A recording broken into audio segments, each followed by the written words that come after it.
Well, he was the Bishop of Rome for nearly 30 years, and for millions of people, the most beloved Holy Father of the Roman Catholic Church. Most of us never had a personal encounter with the now sainted Pope John Paul II, except for my guest today. Hello, everyone, and welcome to A Spirited Debate. I'm Lauren Green.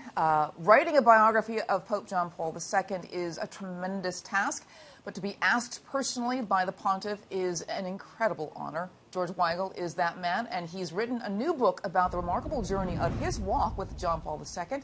And the book is called Lessons in Hope, My Unexpected Life with St. John Paul II. And George joins me now. I also want to mention that you're the Distinguished Senior Fellow and the William E. Simon Chair of Catholic Studies, Ethics and Policy Center. You've got a lot of titles there. It's a mouthful, I'm afraid. The story of how you had been asked to write the biography for John Paul II was actually quite funny, but it also shows how much your life had sort of been going in the direction, parallel journey to his, isn't it? This was my idea. I thought somebody had to do a decent biographical job on this extraordinary figure 18 years into his pontificate. We're in 1995. And the Pope agreed that, I might be able to do a good job of this. That taught me to look at the previous 40 years of my life in a somewhat different way. Things that seemed coincidental or random began to fall into place as remote preparation for doing this job. Do you think, in that sense, as you look back on your even childhood days, that you have some events that say, hey, I was leading up to doing this biography about the first Polish Pope. Do you feel like it was sort of divinely ordained that you should be writing this biography? In 1982, in Fatima, Pope John Paul II said, in the designs of Providence, there are no mere coincidences. What we think of as coincidence or random is really just a facet of God's providential guidance of history that we don't know how to fit into the picture frame yet.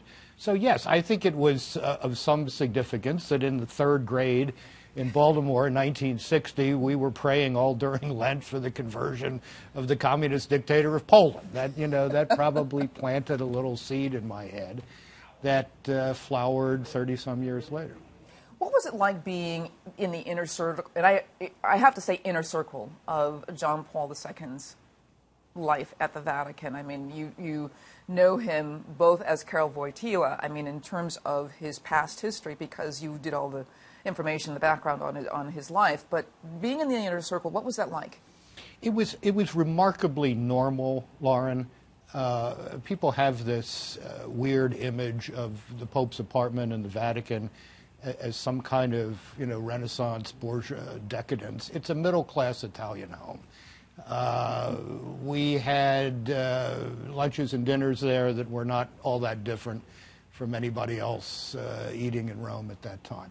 He was surrounded by an extraordinary cast of characters. He was an extraordinary man himself, but the surround that he deliberately gathered around him so that he could be as well informed as he could was made up of quite remarkable people, ranging from the utterly brilliant Cardinal Joseph Ratzinger to a Russian emigre woman who had married an Italian diplomat and became his personal 007 behind the Iron Curtain. It was an extraordinary group of people, many of whom became friends of mine, and I'm happy to be able to tell some of their stories in this book now. Now, you mentioned Cardinal Ratzinger in passing, but what most people may not realize that Cardinal Ratzinger became Pope Benedict XVI. Yeah. And he was someone you knew even as, the head of the congregation. For the Doctrine of the Faith. I've actually known now Pope Emeritus Benedict XVI longer than I knew John Paul II. I first met then Cardinal Ratzinger in 1988. We had and have a very friendly relationship. He's an extraordinary figure in the history of the Church.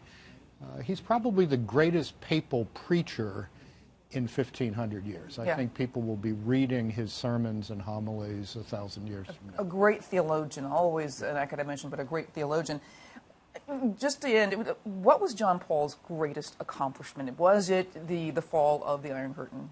Was it? That's certainly an enormous accomplishment in the public sphere. I think he made Catholicism specifically and Christianity more generally interesting and compelling again at a moment in human history when a lot of people, especially the high culture, were thinking, we're done with that.